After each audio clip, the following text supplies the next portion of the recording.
Bonjour à tous. Aujourd'hui, nous sommes le jeudi 20 août 2026 et nos chers amis Richard Wolff et Michael Hudson sont avec nous. Bon retour parmi nous, Richard et Michael. C'est un plaisir d'être ici.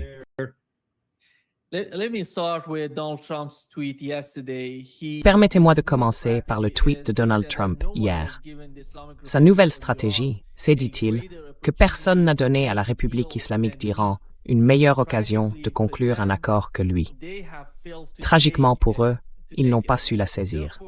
Par conséquent, aujourd'hui, enfin hier, puisqu'il parle d'hier, j'annonce l'opération économique la plus écrasante jamais menée contre un pays. Ce sera une guerre économique et un isolement d'une ampleur sans précédent. Puis il continue à parler d'autres pays. Ils doivent comprendre que, vous savez, personne n'est obligé de coopérer avec l'Iran. Et il va les écraser s'ils le font.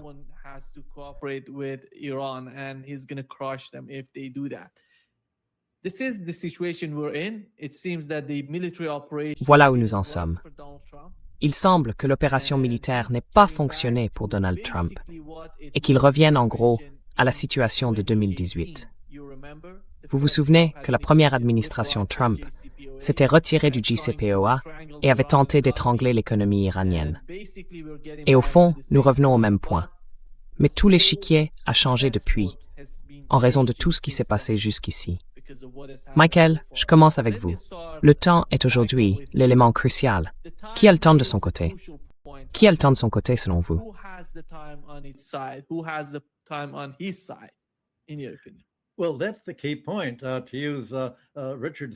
Eh bien, c'est le point clé, pour reprendre le mot préféré de Richard.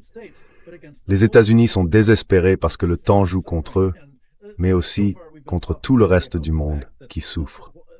Jusqu'ici, nous avons surtout parlé du fait que la crise pétrolière, la guerre du pétrole, oblige les États-Unis et d'autres pays à puiser dans leurs réserves de pétrole pour répondre à la demande actuelle.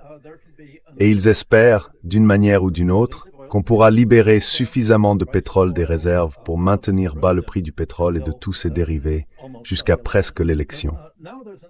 Mais il y a maintenant un autre facteur, et cela concerne la Russie. Comme l'a dit la politique iranienne, si Trump nous empêche d'exporter notre pétrole et que nous en sommes incapables, alors aucun pétrole ne sera acheminé depuis le golfe Persique, ni depuis Hormuz, ni depuis les zones où les Yéménites opèrent contre l'Arabie saoudite.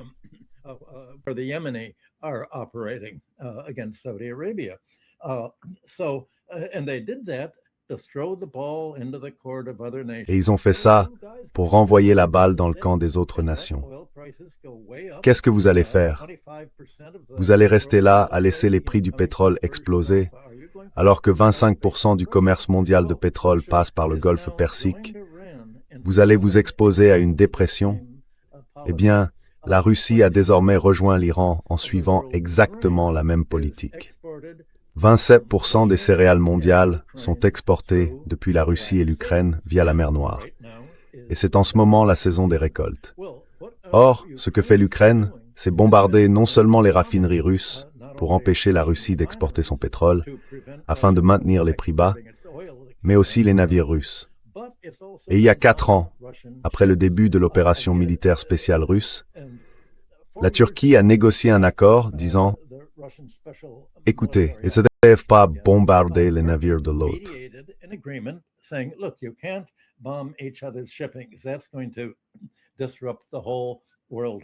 Cela va perturber toute l'économie mondiale, le commerce alimentaire.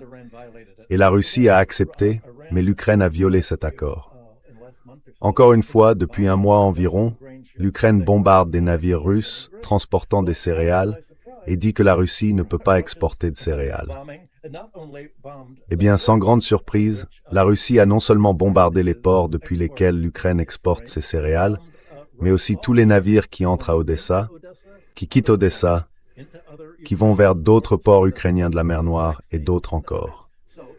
Donc alors même que la récolte arrive, l'Ukraine est incapable d'exporter ses céréales et son huile de tournesol. Et cela crée une crise parce qu'il n'y a nulle part où stocker les céréales en Ukraine. Tous les silos sont pleins.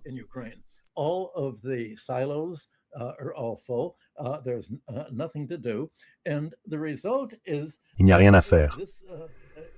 Et le résultat, c'est que cela force d'autres pays à faire le même type de choix que dans le cas du commerce du pétrole.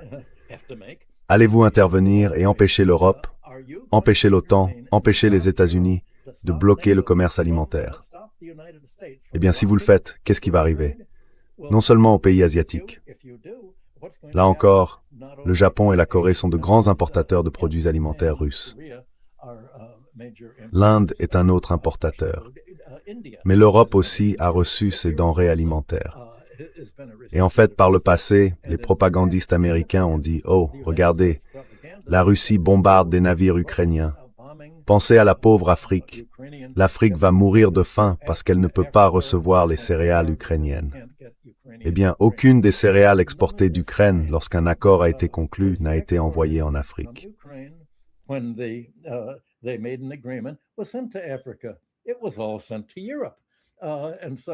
Tout a été envoyé en Europe. Et donc les États-Unis disent à nouveau, écoutez, il va y avoir une famine en Afrique et dans d'autres pays. Alors qu'en réalité, c'est l'Europe, les alliés américains de l'OTAN en Europe, qui vont vraiment être dans une situation très difficile. Parce que l'été chaud, le réchauffement climatique, n'a pas seulement réduit les rendements. La hausse des prix des engrais et des taux d'intérêt a aussi bloqué le crédit agricole et l'approvisionnement en engrais. Mais le réchauffement climatique a également asséché le Rhin et d'autres fleuves dans toute l'Europe. Et cet assèchement des fleuves empêche le transport de ces céréales par bateau. La Russie se trouve donc aujourd'hui dans la même situation qu'au moment où Napoléon l'a envahi après la guerre de 1812. Napoléon a envahi la Russie et le temps jouait en faveur de la Russie. À l'arrivée de l'hiver, la Russie a pu contenir les troupes de Napoléon.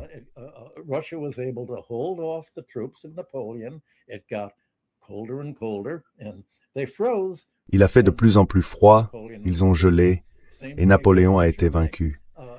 Même chose lorsque l'Allemagne a envahi la Russie, après avoir reporté l'invasion au début de la Seconde Guerre mondiale, avec la Russie. Elle a dû attendre les troupes italiennes, qui avaient leurs propres problèmes en Libye, je crois, en Afrique du Nord. Les troupes allemandes sont donc arrivées en retard. L'automne était là, et les soldats allemands ont fini par geler.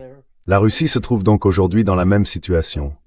Son arme principale n'est pas quelque chose qu'elle a eu besoin de créer. C'est le temps. Et le temps joue en sa faveur. Parce que on approche de la saison des récoltes. On approche du moment où la nourriture doit être livrée pour nourrir l'Europe, de nombreux pays asiatiques et les pays du Sud global, ainsi que le reste du monde. Et les rendements sont en forte baisse.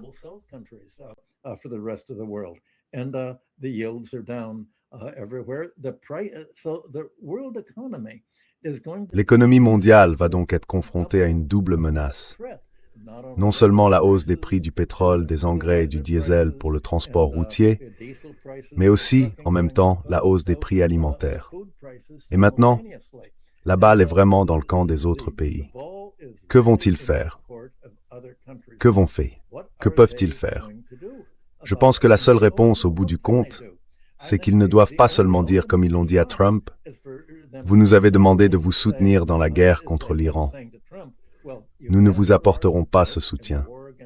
Nous n'en avons pas les moyens, parce que toutes nos ressources doivent servir à payer davantage pour nos importations de pétrole et de nourriture. Vous nous en avez empêchés. » Mais ils doivent être plus proactifs. Il n'y a qu'une seule solution. Je ne vois pas qu'elle soit près d'être adoptée aujourd'hui.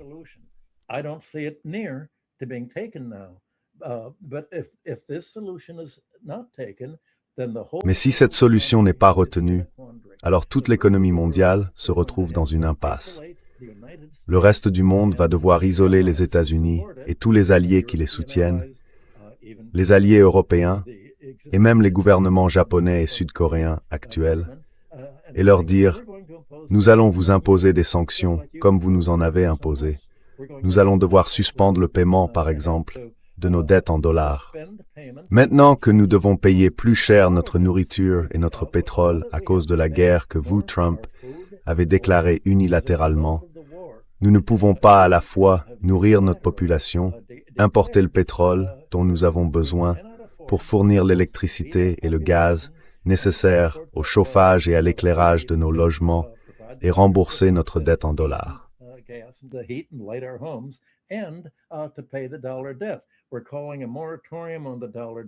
Nous déclarons un moratoire sur la dette en dollars et sur les paiements avec vous, et ils adopteront d'autres mesures pour isoler les États-Unis. À moins qu'ils ne le fassent, il n'y a aucun moyen d'empêcher les États-Unis, Trump, devrais-je dire, pas les États-Unis, d'affirmer « Eh bien, nous allons survivre. Oui, il y aura une dépression mondiale, mais nous survivrons mieux que les autres pays. » Et cela fera de nous les gagnants de la dépression mondiale. L'Asie, l'Europe, le Sud global sont tous plongés dans la dépression à cause de leur alimentation et de leur pétrole.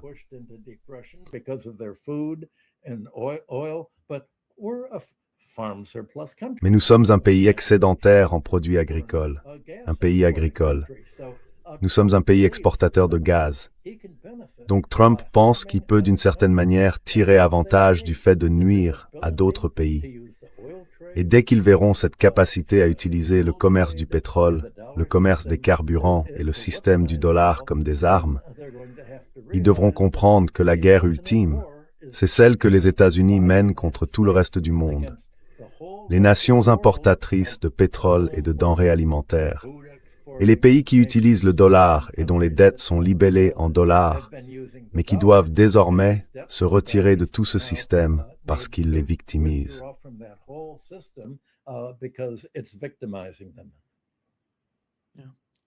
Richard,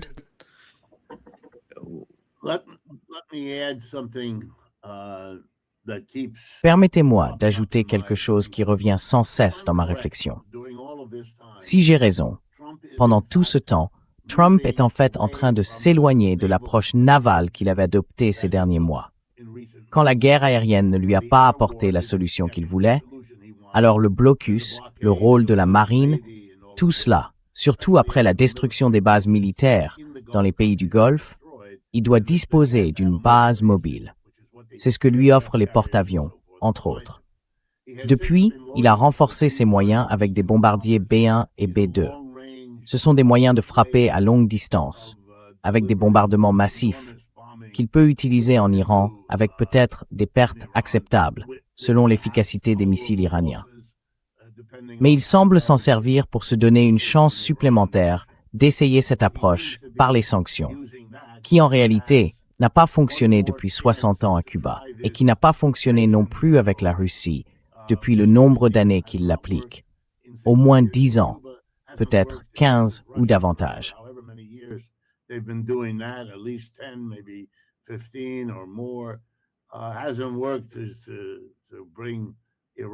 Ça n'a pas réussi à amener l'Iran à se rendre. Donc, il n'y a pas beaucoup de chances que ça marche. Le reste du monde a désormais trouvé des moyens de contourner ces sanctions parce qu'elles sont en place depuis un certain temps. Ce n'est pas très différent des moyens de contourner les droits de douane et ils s'emploient activement à les contourner depuis des années aussi. Donc ce que dit Michael, c'est qu'ils vont utiliser une rupture avec les États-Unis comme moyen de défense. Ils vont moins vendre. Ils vont moins acheter. Ils vont probablement moins investir à mesure qu'ils prennent conscience de leurs propres besoins désespérés, quels que soient les investissements qu'ils peuvent faire. Vous savez, les investissements, c'est du long terme. Donc à court terme, ils feront tout ce qu'ils peuvent.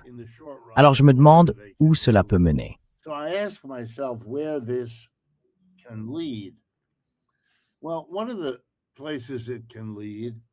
Eh bien, l'une des directions que cela peut prendre, c'est un bombardement en tapis. C'est à cela que servent les B-1 et les B-2. C'est ainsi qu'ils ont été utilisés au Vietnam, il y a des années, et ainsi de suite. On pourrait alors appeler ça une solution américaine à la Gaza. Il s'agirait de faire à l'Iran ce qu'Israël a fait à Gaza.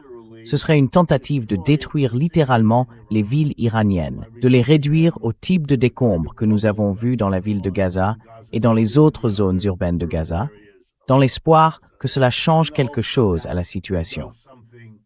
Si je lis correctement les déclarations publiques iraniennes, ils s'y attendent. Ils ont fait de grands préparatifs en vue de cela, et leur politique ne sera pas modifiée par cela. Non, je ne peux pas en être sûr. Mais c'est ainsi que cela se présente.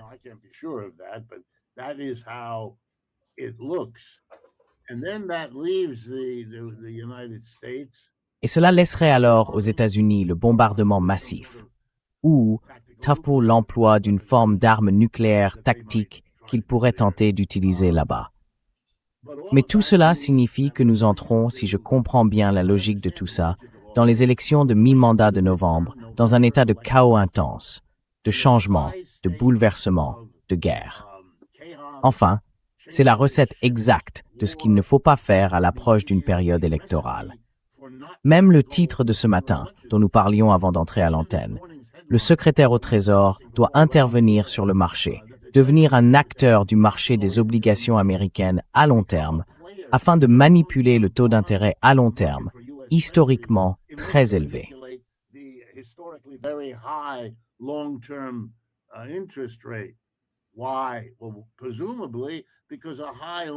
Pourquoi?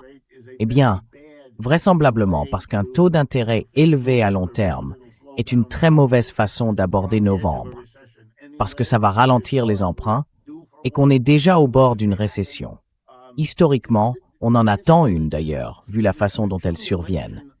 C'est une accumulation d'indicateurs catastrophiques pour cette élection. Et puis ces derniers mois, on a vu, au sein du Parti démocrate, un déplacement du vieux centre vers une ligne plus récente, plus progressiste. C'est assez remarquable. Et on a vu une fragmentation du mouvement MAGA, qui était sa base, la base de Trump. Alors si on met tout ça ensemble, c'est un véritable cauchemar politique pour M. Trump. Est-ce que quelque chose m'échappe?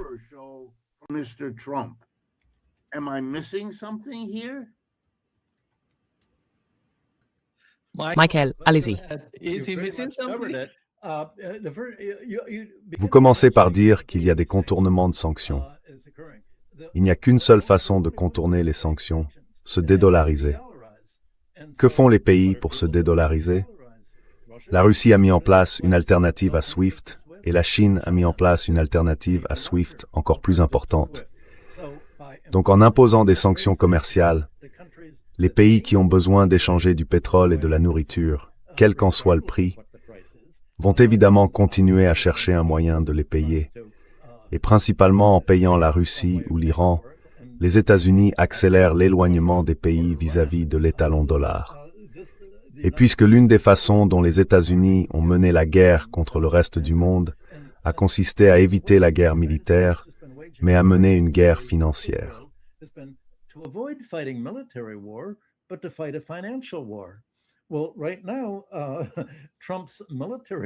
Eh bien, en ce moment, la guerre militaire de Trump l'oblige à perdre la capacité de mener la guerre financière en utilisant comme arme ce commerce libellé en dollars, en menaçant d'exclure d'autres pays du système de compensation bancaire SWIFT. Alors comment les pays vont-ils payer leurs importations et assurer leurs échanges commerciaux habituels entre eux s'ils ne peuvent pas utiliser le système de compensation bancaire SWIFT, ni le système Euroclear pour l'Union européenne? Eh bien, les États-Unis menacent depuis tant d'années d'utiliser cette arme que, comme je viens de le dire, la Russie et la Chine ont créé des solutions de remplacement. Et sans l'étalon dollar, sans la possibilité de vaincre des pays financièrement plutôt que militairement, il ne reste à Trump que la puissance militaire.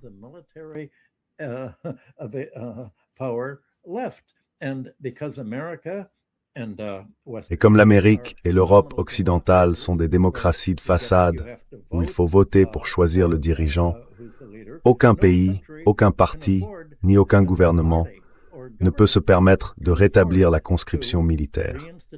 Car vous auriez la même réaction que pendant la guerre du Vietnam, une résistance directe. Dès la fin des années 70, j'ai donc écrit un livre, Global Fracture, qui prévoyait à peu près ce qui se passe aujourd'hui. Et j'ai dit que si aucune démocratie ne peut mener une guerre terrestre, et si l'on ne peut pas vaincre un pays comme l'Iran ou la Russie par une invasion terrestre, alors il ne reste que les bombes.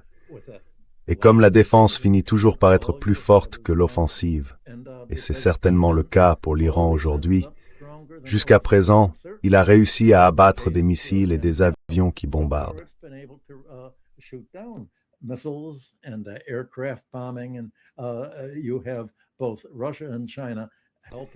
Et la Russie comme la Chine l'aident toutes deux à être alertées de ce qui se passe, des avions ou des bombes qui l'attaquent. Les États-Unis ne parviennent donc même pas à s'imposer dans les airs, là où ils sont les plus forts. Il y a donc eu tous ces propos de Trump qui répètent « Je ne peux pas utiliser une bombe atomique contre eux. Ça ne mettrait pas fin à tout ça ?»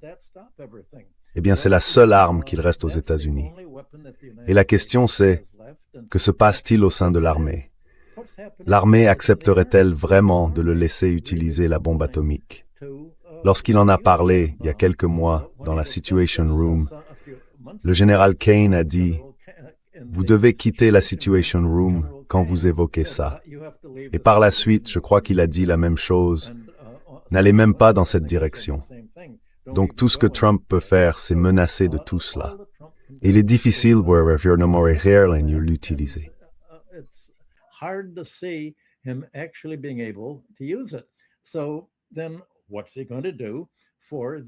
Alors, qu'est-ce qu'il va faire pour l'économie américaine? Les élections qui arrivent. Eh bien, c'est le point que Richard et moi soulevons depuis quelques semaines. Vous l'avez vu, la semaine dernière, surtout mardi dernier, puis de nouveau, il y a seulement 2 jours.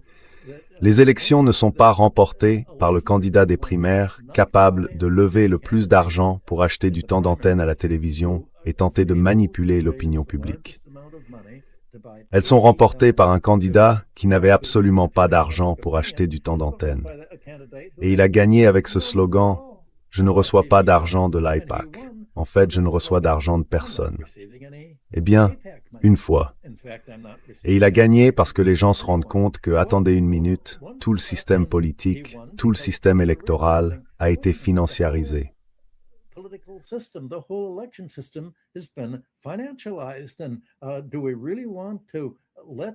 Et voulons-nous vraiment laisser être élu le sénateur ou le représentant capable de récolter le plus d'argent auprès des milliardaires et de l'AIPAC en Israël, qui veulent prolonger la guerre, celle qui fait augmenter les prix de notre nourriture et de l'essence, qui sert notre budget et nous appauvrit? Ou voulons-nous quelqu'un qui s'oppose à la guerre? Eh bien, Trump a dit, si vous êtes contre la guerre, vous êtes antisémite. Si vous mettez en cause le financement par l'AIPAC de personnes favorables à la guerre, c'est antisémite. Alors les gens commencent à se dire que ce n'est pas non plus le meilleur argument pour obtenir du soutien pour Trump, ni pour Israël. Et cela est devenu presque un message publicitaire antisémite, parce que les gens disent, eh bien, si vous dites que s'opposer à la guerre et refuser que notre budget soit étranglé pour financer une guerre que nous ne voulons pas, c'est antisémite. Alors vous pouvez nous coller cette étiquette.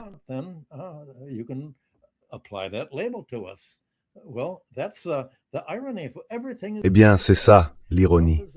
Tout se retourne contre lui. Trump obtient l'exact contraire de tout ce qu'il essaie de faire sur le plan militaire, politique, dans son soutien à Israël et dans l'agenda républicain en général, sur toute la ligne. Et cela semble déchirer le Parti républicain lui-même.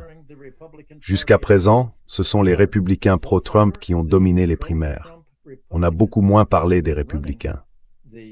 Toute l'attention s'est portée sur les démocrates, parce que chez les démocrates, les socialistes l'emportent sur les centristes. Un centriste, c'est essentiellement quelqu'un de droite. Il ne faut rien faire pour s'opposer aux politiques de Biden et de Trump.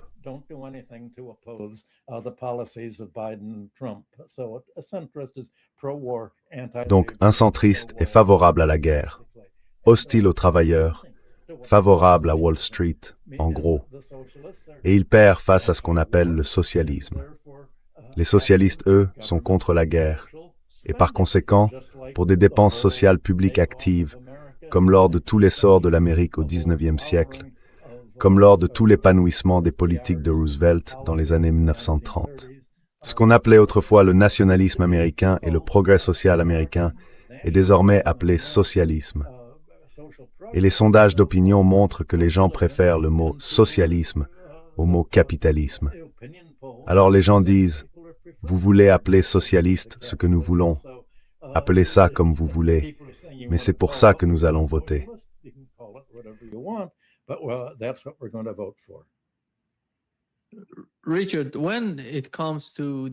Richard, en ce qui concerne les sanctions, la pression exercée par les sanctions et le système SWIFT, qui est l'un des principaux outils de ces sanctions, nous avons une alternative chinoise. Ils l'appellent le CPS, le système de paiement interbancaire transfrontalier, comme ils le disent. Il me semble qu'au fil du temps, ces deux conflits vont se poursuivre. À mon avis, Donald Trump ne serait pas en mesure de mettre fin à aucun des deux. La guerre en Ukraine et la guerre en Asie occidentale, qu'il s'agisse d'une guerre économique ou militaire, ou d'une forme d'opération militaire en Asie occidentale contre l'Iran. Comment voyez-vous la manière dont il pourrait s'y prendre? À mon avis, le mois prochain, nous avons le nouveau sommet des BRICS en Inde.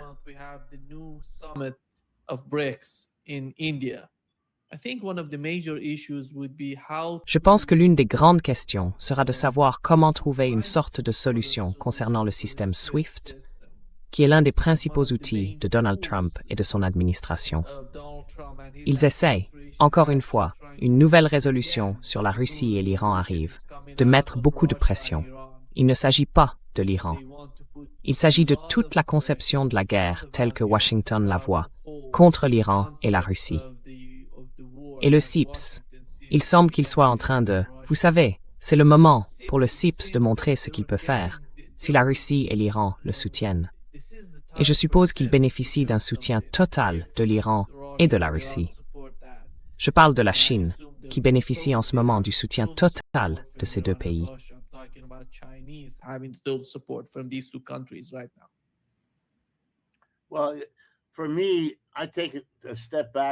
Eh bien, moi je prends du recul et je regarde cela sur le long terme.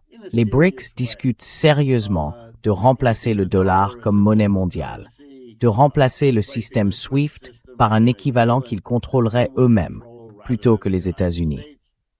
Et je pense qu'il est juste de dire que si ces discussions sont sérieuses, et s'ils ont des techniciens et d'autres personnes qui y travaillent, même lorsqu'il n'y a pas de grande réunion des BRICS, ils avancent lentement.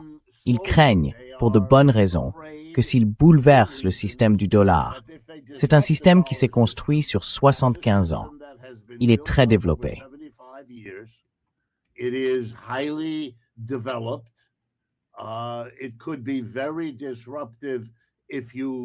Cela pourrait être très perturbateur si vous le remettiez fondamentalement en cause. Et j'ai entendu plus d'un économiste chinois me dire, « Écoutez, si ce que nous avons accompli en Chine est un miracle, sur le plan économique, ce que c'est, et que le monde qui n'est pas aveuglé par l'idéologie sait déjà ce que nous avons accompli, alors, disent les Chinois, nous devons reconnaître que nous l'avons fait dans le cadre d'une économie mondiale fondée sur le dollar. » Autrement dit, l'Empire américain et le dollar nous ont, à certains égards importants, permis d'accomplir ce que nous avons accompli. Il n'y a aucune contradiction là-dedans. Ce qui nous a permis d'avancer peut ensuite devenir un obstacle à un stade ultérieur. Cela arrive dans beaucoup de situations.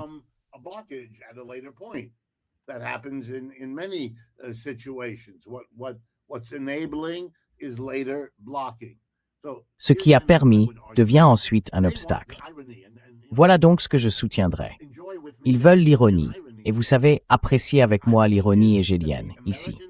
L'ironie, c'est que l'Empire américain, qui à chaque étape a essayé d'empêcher les Chinois de devenir le nouvel empire et de le remplacer, a en fait, sans le vouloir, rendu possible le défi même auquel il est aujourd'hui confronté. Mais nous sommes à un point de bascule que la guerre en Iran impose, d'une certaine manière, où cette relation qui permettait devient une relation qui entrave. Et il faut du temps à tout le monde. À nous, en Occident, pendant que nous en parlons, à vous, en Iran, si je peux vous placer là un instant, Nima.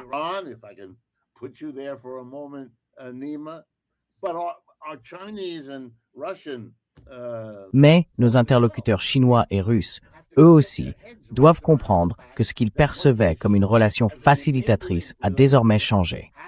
Et voilà la conclusion. Si vous avez raison, Nima, et c'est tout à fait possible, La prochaine réunion des BRICS va, en substance, dire ceci. Nous devons faire rapidement ce que nous faisions auparavant, lentement. Nous devons changer. Le temps, comme Michael nous le dit, n'est pas seulement du côté de l'un ou de l'autre. Le temps lui-même change de dimension. Nous n'avons pas le temps, parce que l'autodestruction de l'Empire en train de mourir représente un danger. Et il faut y répondre en accélérant le temps de mise en place de ce qui remplacera l'Empire qui disparaît.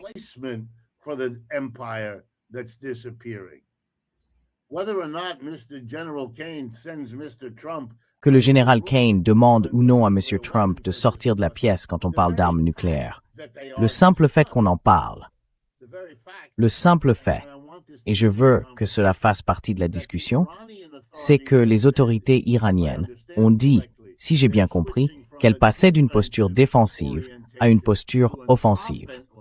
Eh bien, c'est un élément de preuve supplémentaire. Si M. Poutine, si j'ai bien compris sa déclaration la plus récente, a admis que les Ukrainiens infligeaient des dégâts avec leurs attaques massives de missiles et de drones à l'intérieur de la Russie. Alors nous pouvons voir que du côté russe, comme du côté iranien, eux aussi accélèrent un processus qui était déjà en cours. Je pense donc que cela peut être une manière de comprendre le moment que nous traversons.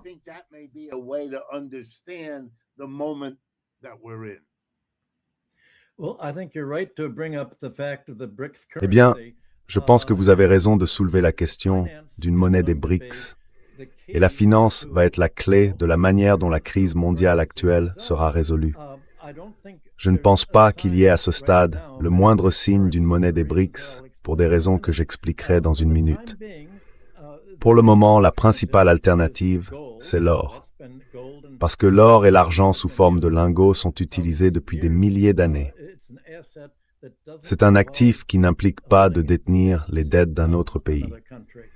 Et le vrai problème d'une monnaie, c'est comment allez-vous gérer les dettes accumulées par les pays qui, à partir de cet automne, vont enregistrer un déficit commercial croissant pour le pétrole, la nourriture et d'autres choses.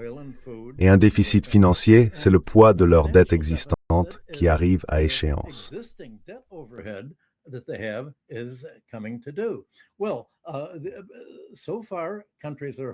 Eh bien, jusqu'à présent, les pays espèrent que tout accord entre les BRICS sera essentiellement piloté par la Chine, parce que c'est elle qui dispose des ressources les plus importantes pour soutenir tout groupe de pays qui voudraient chercher une alternative au dollar. Et donc leur réflexion va essentiellement être la suivante. Comment faire pour que les gens investissent dans la monnaie chinoise plutôt que dans la monnaie américaine, alors que nous ne sommes pas en déficit budgétaire, que nous n'injectons pas de dollars dans le monde? Quelle va être la solution? Eh bien, cela nous ramène directement à la situation dans laquelle le monde se trouvait en 1944, lorsqu'il y avait un débat entre Keynes et les États-Unis. Les États-Unis voulaient un ordre favorable aux créanciers. Tout le monde utilise les dollars comme s'ils valaient de l'or, parce que nous, les États-Unis,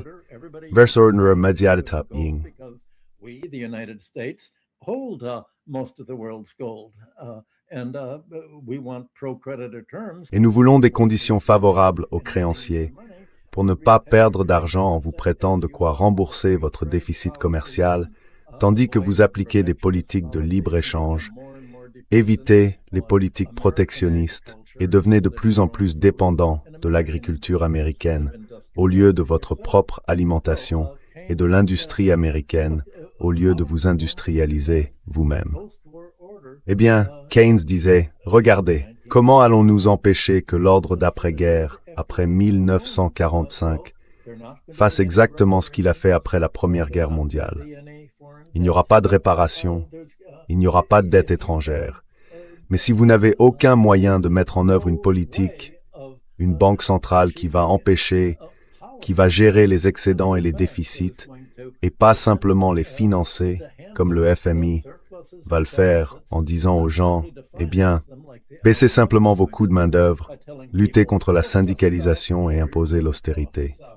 Ensuite, quoi que vous produisiez, vous pourrez simplement l'exporter et cela paiera vos dettes.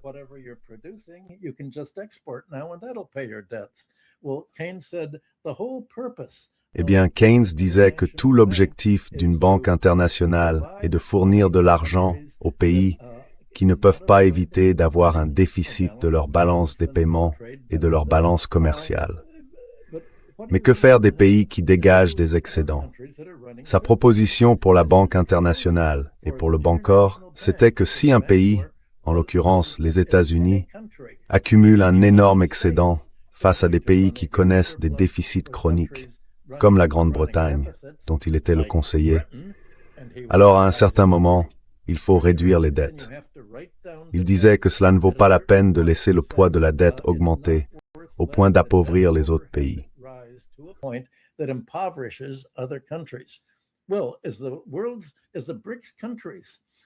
Eh bien, alors que les pays des BRICS et les pays de la majorité mondiale entrent dans des déficits commerciaux en raison des dynamiques de crise du pétrole et de l'alimentation dont nous avons parlé, comment allez-vous faire face? Comment allez-vous empêcher certains pays de prendre le dessus sur d'autres? Comment allez-vous empêcher la Chine d'apparaître comme les États-Unis en 1945, susceptible d'enregistrer un énorme excédent commercial et un excédent d'investissement? Et comment la Chine va-t-elle financer son initiative des nouvelles routes de la soie pour accroître le commerce terrestre au sein de l'Asie comme le commerce maritime, d'une manière qui ne fasse pas aux pays recevant ces investissements ce que les États-Unis ont fait à d'autres pays?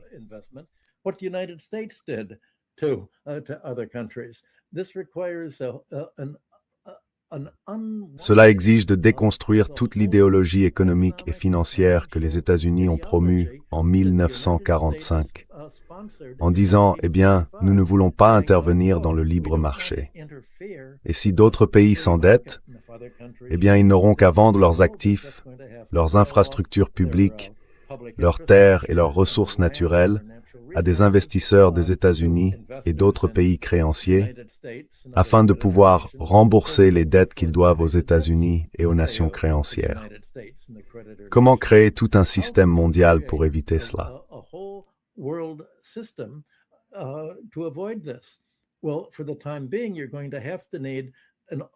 Eh bien, pour le moment, il va falloir quelque chose comme un FMI alternatif, une organisation intergouvernementale capable de créer des actifs comptables et des débits afin d'accorder ce crédit comptable aux pays qui enregistrent des déficits et accumulent des dettes envers cette organisation bancaire internationale. L'idée, c'est que cette organisation, lorsque les dettes contractées envers elle pour sa monnaie fiduciaire, un peu comme le FMI peut créer des droits de tirage spéciaux, les DTS menacent de provoquer une dépression mondiale, comme ça s'est produit avec le dollar en 1929, en 1931, puis de nouveau lors de la crise de la dette latino-américaine des années 1970, et encore aujourd'hui, ces dettes seront réduites. Ce sera l'élément clé.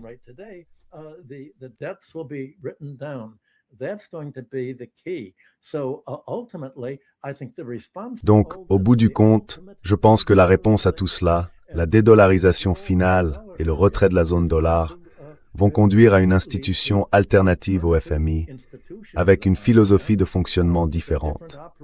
Une institution qui n'impose pas de programme d'austérité, qui ne détruit pas les pays et n'adopte pas une politique hostile aux travailleurs et favorable aux investissements étrangers, mais qui est capable de créer la monnaie nécessaire pour les aider à passer ce cap. Et puis, le groupe de pays dira que la dette a atteint un niveau suffisamment élevé pour que tout service supplémentaire de la dette, par les pays qui ont dû emprunter à cause de l'instabilité créée par les guerres et la construction d'empires des États-Unis, tout pays qui tenterait de la rembourser s'imposerait une dépression.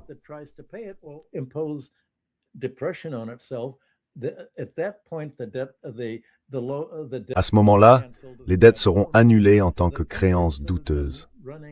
Et les pays qui auront accumulé un excédent de créances, ce pourrait être la Chine, comme cela aurait été le cas des États-Unis après la Seconde Guerre mondiale dans le plan de Keynes, verraient simplement ces créances dépréciées. La Chine devra s'y associer et prendre la tête de la création d'une organisation fondée sur la même philosophie que Keynes exposait à l'époque. J'imagine que ce sera un sujet pour de futures émissions, mais c'est le choix fondamental auquel le reste du monde est confronté aujourd'hui. Pour l'instant, c'est presque impensable, mais il est temps de commencer à penser l'impensable.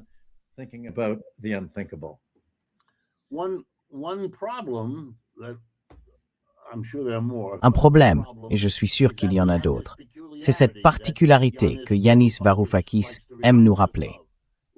Cet empire américain, au moins depuis les années 1970, au lieu d'être l'empire d'un pays excédentaire, a bâti son empire en étant le pays déficitaire par excellence.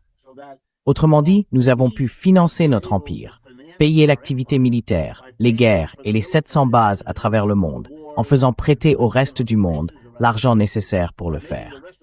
Et le reste du monde ne sera pas disposé à continuer de financer des déficits qui, en retour, financent sa propre oppression.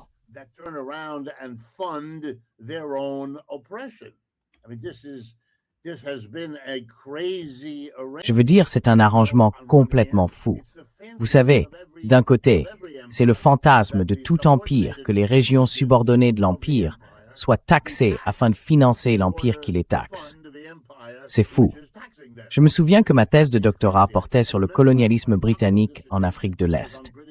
Quand je suis allé aux archives du Colonial Office, au British Museum à Londres, pour faire mes recherches, et que je suis aussi allé au Kenya pour les faire sur place, je lisais avec incrédulité les innombrables instructions envoyées de Londres aux administrateurs coloniaux au Kenya sur l'urgence que le Kenya génère les fonds nécessaires à son propre entretien et à sa propre administration.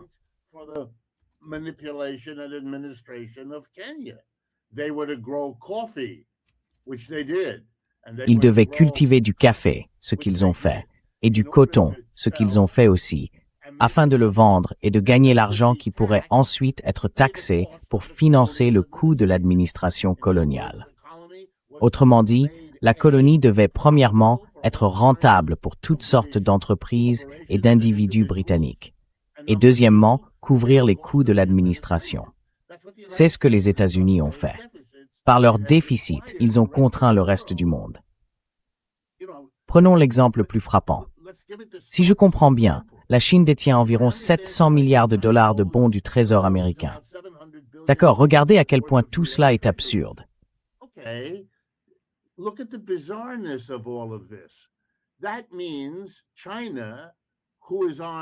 Cela signifie que la Chine, qui est du côté de l'Iran dans cette guerre, prête néanmoins de l'argent aux États-Unis pour financer la participation des États-Unis à la guerre en Iran. La Chine supporte des coûts des deux côtés. Et l'ironie fonctionne aussi dans l'autre sens. Le président Obama dit que nous nous tournons vers l'Asie parce que la Chine est notre grand ennemi.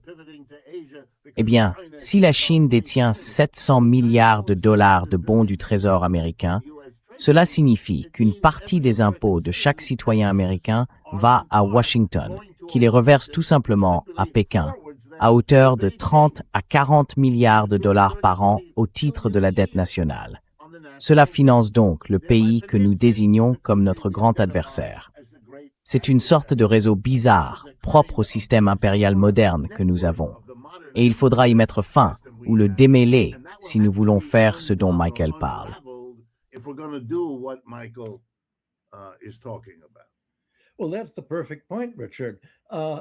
C'est exactement le point, Richard.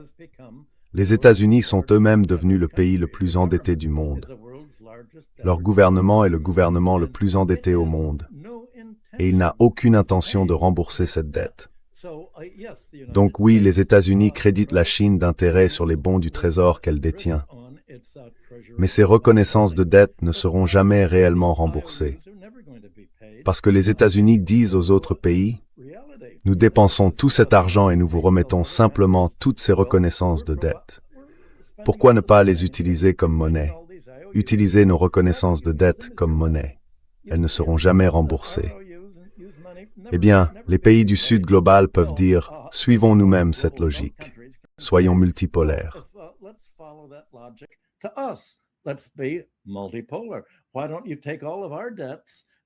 Pourquoi ne pas prendre toutes nos dettes, puisque vous nous demandez de vendre nos ressources naturelles, nos terres et nos infrastructures publiques pour les payer?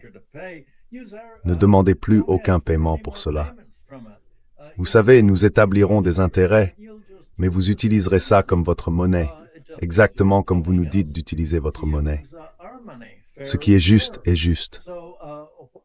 Donc, si les États-Unis ne payent pas leurs dettes, qu'ils se contentent de mettre leur reconnaissance de dette sur le marché en disant « Qu'est-ce que vous allez y faire ?» Pourquoi les autres pays ne pourraient-ils pas faire exactement la même chose?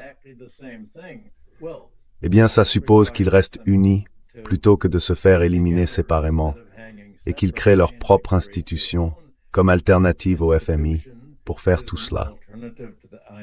C'est exactement ce qu'il faut faire.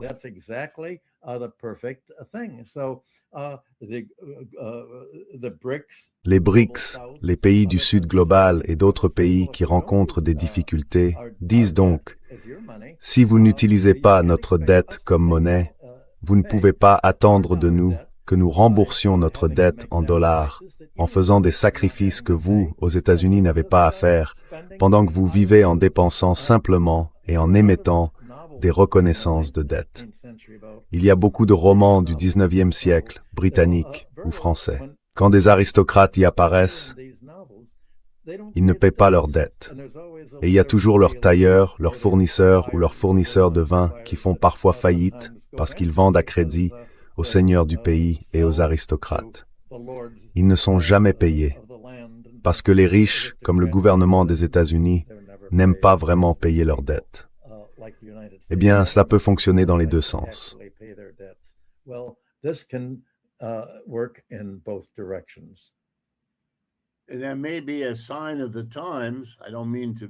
il y a peut-être là un signe des temps. Je ne veux pas être alarmiste, mais cette dernière semaine, nous avons vu les taux d'intérêt à long terme des bons du Trésor atteindre des niveaux records, et c'est ce que le gouvernement doit payer. Le gouvernement des États-Unis a franchi, si je ne me trompe pas, le seuil des 40 000 milliards de dollars de dette totale. À Wall Street, il devient courant de parler d'inquiétude face au niveau de la dette. D'inquiétude aussi que le budget de l'exercice 2027 présenté par le président affiche un déficit plus important que l'an dernier et que prévu. Les guerres coûtent, comme toujours, de plus en plus d'argent que le gouvernement n'a pas. Et nous nous rapprochons d'un certain nombre de signes montrant que la capacité du gouvernement américain à continuer de creuser ces énormes déficits parce que le reste du monde et les Américains achètent les reconnaissances de dette du gouvernement, semblent elles aussi subir une pression croissante.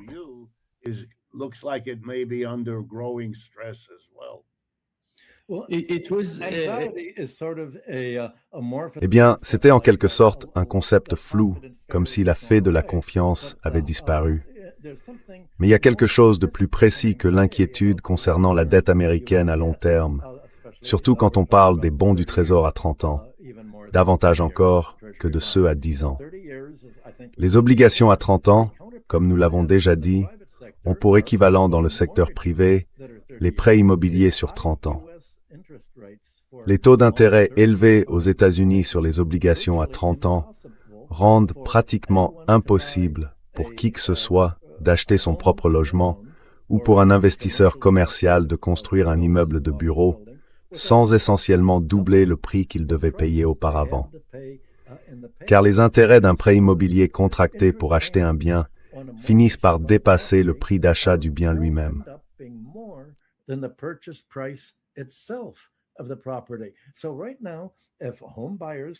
Donc, aujourd'hui, si les acheteurs de logements ne peuvent pas acheter de biens immobiliers, notamment parce que les intempéries font grimper les coûts d'assurance et que les compagnies d'assurance refusent d'assurer ces biens sans des hausses énormes des dépenses des propriétaires, alors qui peut encore se permettre de les acheter?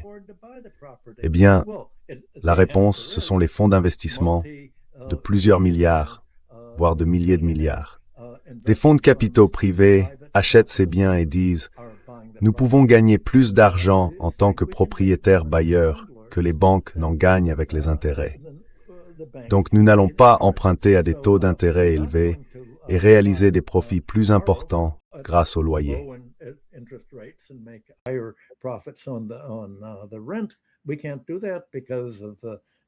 Nous ne pouvons pas faire ça à cause du marché immobilier et de la dépression dans laquelle Trump nous entraîne.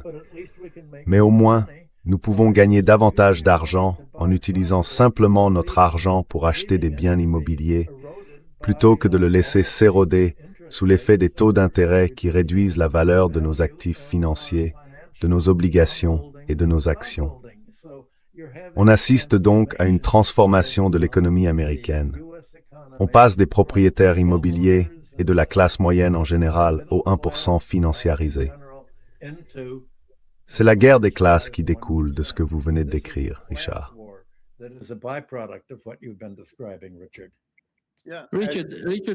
Richard, la dette nationale était de 20 000 milliards de dollars en 2017, au début du premier mandat de Donald Trump. En 9 ans, elle a doublé. Ce n'est pas incroyable?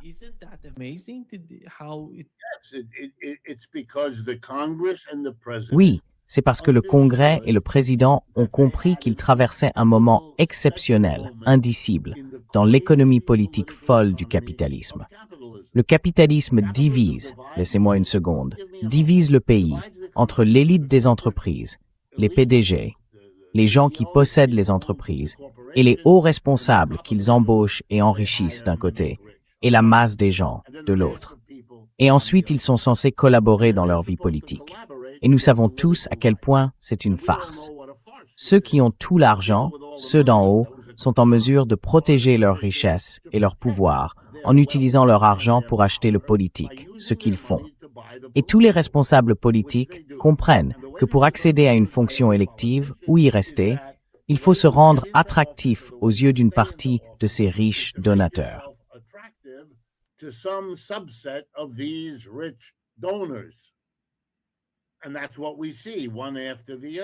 Et c'est ce qu'on voit, les uns après les autres.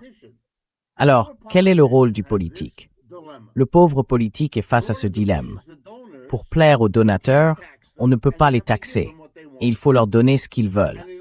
Et pour obtenir les voix des masses, on ne peut pas les taxer non plus, et il faut leur donner ce qu'elles veulent, au moins dans une certaine mesure. Eh bien, c'est impossible, jusqu'à ce qu'on trouve la grande solution. On ne taxe ni les entreprises, ni les riches.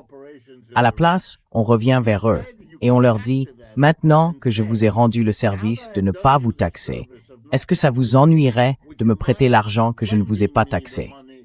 J'obtiens l'argent. Je peux faire des choses pour tout le monde. Je ne vous ai pas taxé. Je ne me suis pas tourné vers les masses. Tout ce que j'ai fait, c'est accumuler de la richesse. »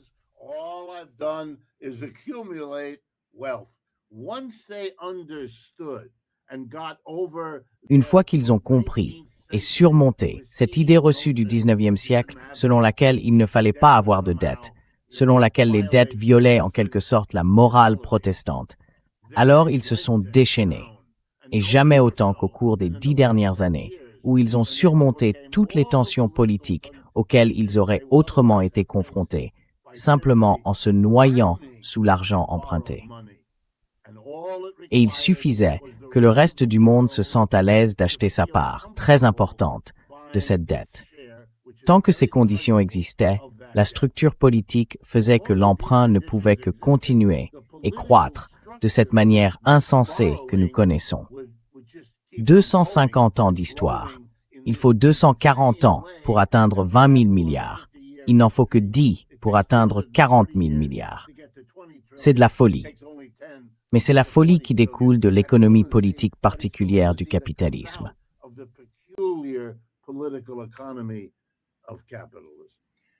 Richard, on dirait que vous êtes socialiste. Oui, je sais. C'est tout simplement terrible. C'est tout simplement terrible. Merci beaucoup, Richard et Michael, d'être avec nous aujourd'hui. C'est toujours un grand plaisir. Merci. À la semaine prochaine. Salut.